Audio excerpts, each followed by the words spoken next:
Right, so this is how the post-op X-ray looks like after the surgery. And you can see the comparison of the post-op X-ray as well as the pre-op and the post-op X-rays.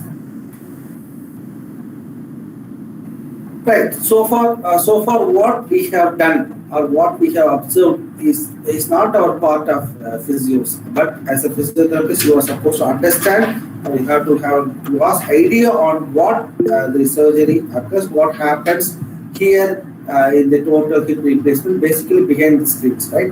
As a physiotherapist, our role starts once the patient comes to us, once the patient finishes surgeries. Our role is very, very important because any failure in the hip arthroplasty mostly blame on us only, right? So we have to be very, very careful in dealing such patients. First and foremost is you have to guard the patient against dislocation of the implant. So we have clear education about the hip arthroplasty is very, very important before starting a rehabilitation protocol. And what are the things you are supposed to do, what should not do, and then you can advise the do's. You are supposed to advise what are the don'ts in the physiotherapy. That is very, very important in handling these patients. Gain the functional strength. So as soon as the patient was mobilized, you have to gain the functional strength. Strengthen the hip and knee musculatures. Prevent bed rest hazard. That's very, very important. We have to mobilize the patient as early as possible. If the patient was stable, start mobilizing the patient. So teach independent transfer and ambulation with the help of assisted device. So either we can start with the walker and then we'll slowly wean the walker, give some sticks, canes, and then start making the patient to do. Obtain a pain-free range of motion with precautionary limitations. And cemented, as we know that it is a toe touch weight bearing immediately after surgeries, whereas non-cemented, we can initiate only with a partial weight bearing. Toe touch weight bearing occurs either 1.5 months to 2 months after surgery, but it depends on patient to patient. Right, before going into the protocols, I just want to tell each and everyone, please understand that the protocols which we are going to find in the textbook or what I am going to share or what you are going to find it in the Google, it is not the hard and fast rules protocol. So every patient, you are not able to follow only this protocol. Like, so every orthopedic textbook has got different protocols for any type of surgeries. Like ACL reconstruction, they have protocols. Meniscal injury, they have protocols. Total hip replacement, they have protocols. Knee replacement protocols. There are a number of protocols for each and every condition. But we have to choose one protocol, or the hospital has to choose one protocol and has to apply for the patient. But all the protocols have the same set of exercises. Maybe the difference between the weeks only it is different. And same as the protocol is not hard and fast rules. It is, you cannot apply, okay, day 3 your patient is supposed to walk. You cannot ask all the patients to walk on the same day. Because some patients are over enthusiastic, some patients are overactive, they are able to start walking on the day 3. But some patients was lethargic, lazy or obese, and some patients will not tolerate pain. They will start walking on the 5th day only. Some patients will walk on 10th day only. So protocol has to be changed, it depends on the patient. One protocol has to be changed, depends on the surgeons. Because some surgeon says that do not go rapidly, go slowly with the patient. Patient is not able to cooperate. And some protocol has to be changed, depends on the anatomical structure of the bone. Some bones are laterally weak, so the surgeon will come and tell you the bone is laterally weak. Do not make the patient to force any movements. That may cause dislocation or fracture or resurgery. So make slow with the patient. So there is no hard and fast for the protocols, and there is no common protocol for any surgeries. Every textbook is differs, like how our watch times. Every watch is differs. Same as every textbook for the protocol is differs. So we will start with the pre-operative protocol. Usually 90% of the patients, what we are receiving is the post-operative patient. And the pre-operative, very, very few we will receive. Because most of the doctors will admit the patient the day before surgery, and next day they will operate it, and then only they will inform us. There's a THR patient at room number 4103, please go physiotherapy. There's a THR patient at the room number 356, please go and do physiotherapy. So mostly we receive a call from the surgeons or call from the nurses post-operatively only. But still you are supposed to understand pre-operative also, because in the pre-operative, we are supposed to educate the patient to avoid adduction rotation, because adduction and rotation causes early dislocation of the patient. early dislocation of the hip. So that has to be avoided at least for the 3 months. Avoid cross-leg sitting. After surgery, the patient has to avoid. I always advise the patient to use a pillow between the legs to maintain the hip in abduction position. You are also supposed to teach some transfer instruction like avoid sitting deep seated chairs, like low chairs, low couches should be avoided. And when they want to get up from the chair, they have to look at the ceiling and then get up. And sitting also look at the ceiling. When you look at the ceiling, you immediately extend your spine and you are going to rise up straight, not bending up. And these are the positions has to be avoided. Cross-leg sitting or down or in the chair, cross-leg sitting has to be avoided. When you ask the patient to rise from the chair, they have to scoop to the edge of the chair. They always sit in the armchair only using their hands. They have to rise up. I do not ask the patient to sit without armchairs. That is also one of the important instruction they are supposed to do. And when you go in for ambulation, instead the patient use assistive device in the early phases. Later on, we will remove the assistive device. The patient can walk without assistive device. And the pre-operative day 1 exercise has to be taught to the patient.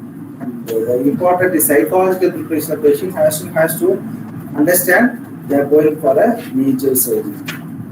Right. So the protocols is to 1 week. So the day of the surgery to the first 3 weeks. The patient is in supine laying for the 24 hours. There are some tubes are there attached to remove the excess fluids.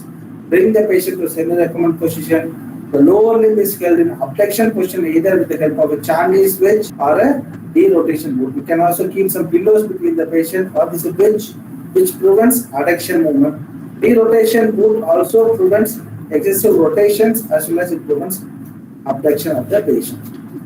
Or you can just keep a pillow between legs to prevent adduction.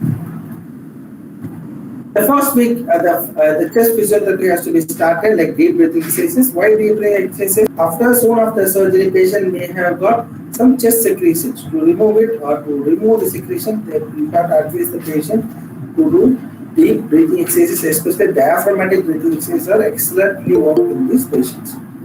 Second thing is ankle toe movements. Why you are giving ankle toe movements?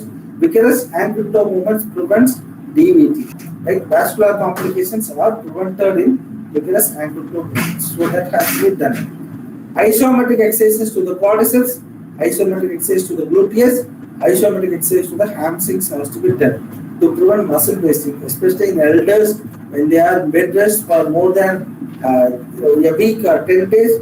The first muscle which gets weakened is the quadriceps muscle. So to prevent that, you have to initiate early isometric quadriceps muscle is very, very important. Encourage active assisted exercise to the hip joint and the knee joint. After 48 hours, once the drainage tube was removed, then you can start making the patient to walk. Toe touch weight bearing with the walker is encouraged, right? So make the patient to stand erect.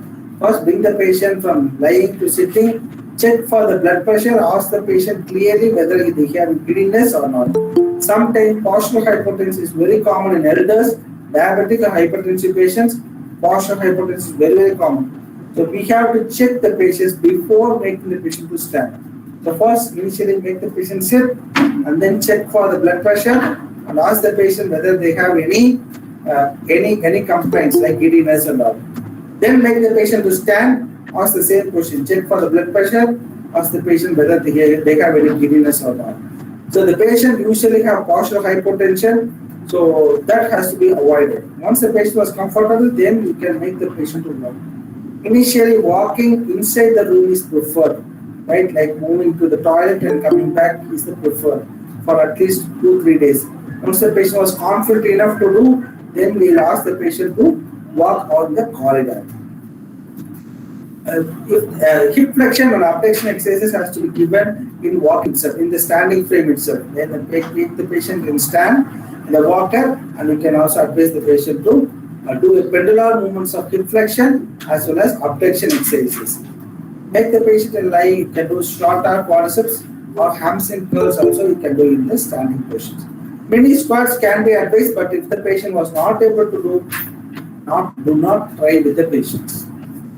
Right. If the patient was not able to initiate a movement or if the patient complains pain, then you can initiate movement using a continuous passive movement. Right. So CPM, this is for the example for a CPM for a ACL rehabilitation patients, right? I think I have another video also there. Right. So this video shows how the CPM is going to fix it. On any CPM may have a flexion degrees, extension degrees, right? So most of the orthopedic hospital has a CPM. Position the patient appropriately, and in the Indian setup, we are going to adjust all the hip flexion extensions. As Western setup, they have different. The patient was able to do that.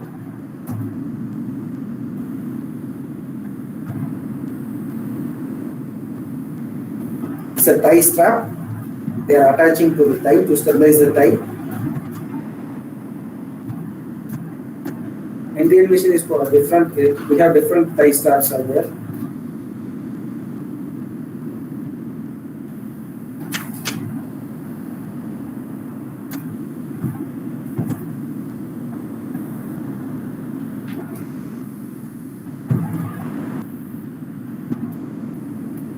Here the patient says that they have adjustable flexion rate. Here in our Indian systems, we are able to adjust the flexion extension. As a therapist, we can adjust it. Depends on the patient's need. The patient's comfortable, we can adjust it.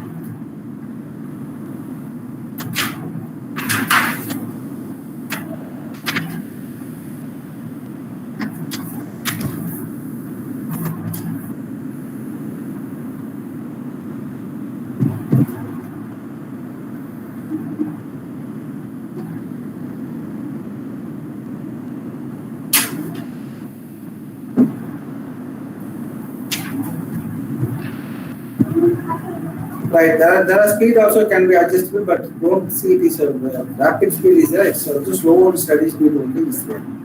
There's no rapid speed in there. CPM.